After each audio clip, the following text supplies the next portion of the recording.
Hoy quiero hablaros de la elaboración de la manzanilla y del fino. Como todos los vinos, partimos de la uva y se tritura para obtener en un depósito de acero inoxidable, obtener el preciado vino, que tiene en principio solo 11 grados. Este vino se le llama por la zona mosto, se suele tomar a granel, en vaso, es un vino muy ligerito, informal, ¿vale? Que se toma a mediados de noviembre. Una vez pasado ese tiempo, el vino se estabiliza y se le añade alcohol hasta los 15 grados. Ya veremos por qué. Una vez estabilizado, va a pasarse a estas barricas o botas de vino en un proceso que se llama sobretablas, porque están sobre una especie de tarima o palets, ¿vale? Estas barricas. Aquí se va a tener un tiempo prudencial porque aquí se produce la magia de las manzanillas o de los finos.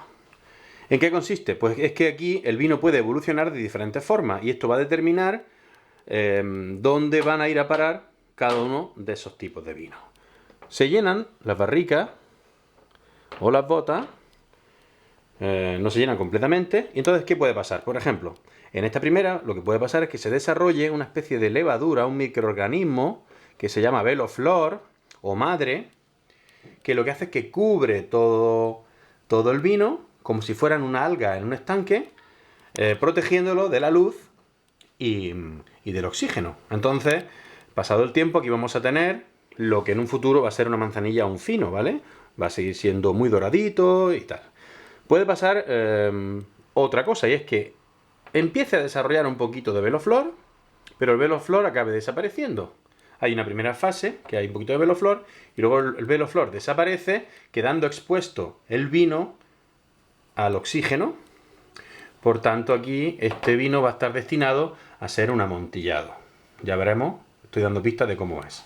O puede pasar que, aunque esté llena, aquí jamás se llegue a desarrollar veloflor y en toda la fase que está el vino aquí dentro, solo hay lo que se llama crianza oxidativa. Es decir, tú cortas una manzana por la mitad, imaginaros, y como le da el oxígeno, empieza a ponerse oscura. Entonces aquí tendríamos un vino que directamente, para que lo entendáis, se está enranciando.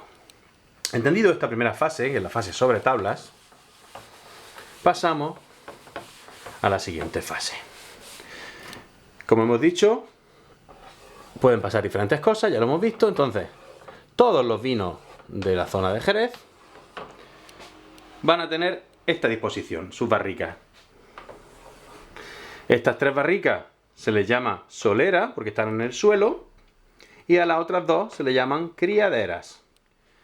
Cuando se fundó, esto se empezó a hacer en el siglo XIX para intentar que el vino siempre fuera igual.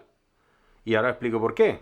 De la primera fase sobre tablas que hemos dicho, donde estaban las barricas, ¿vale? La primera, que tenía veloflor, se va a utilizar para hacer un llenado de las manzanillas y de los finos, ¿vale?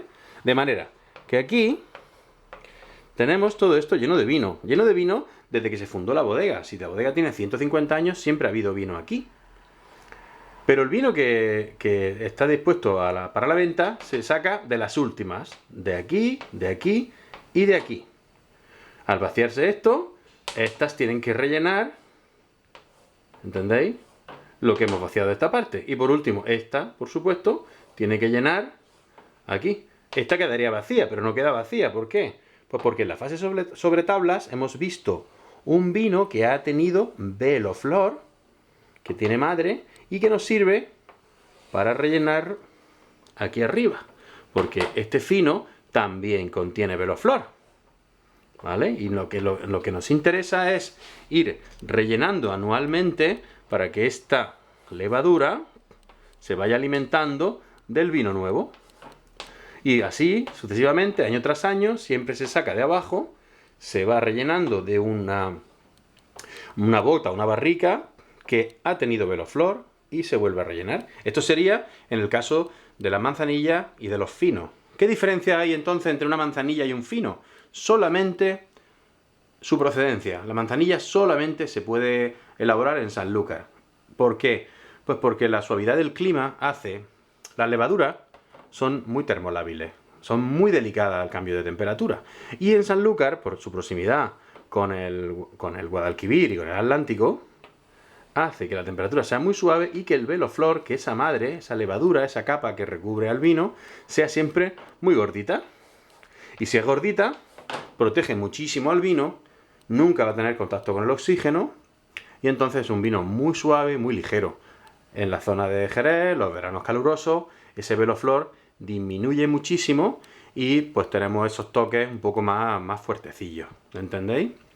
En el segundo caso que hemos hablado de la fase sobre tabla, cuando la barrica tenía un poquito de velo, pero luego lo iba perdiendo y se oxidaba, tenemos el mismo caso.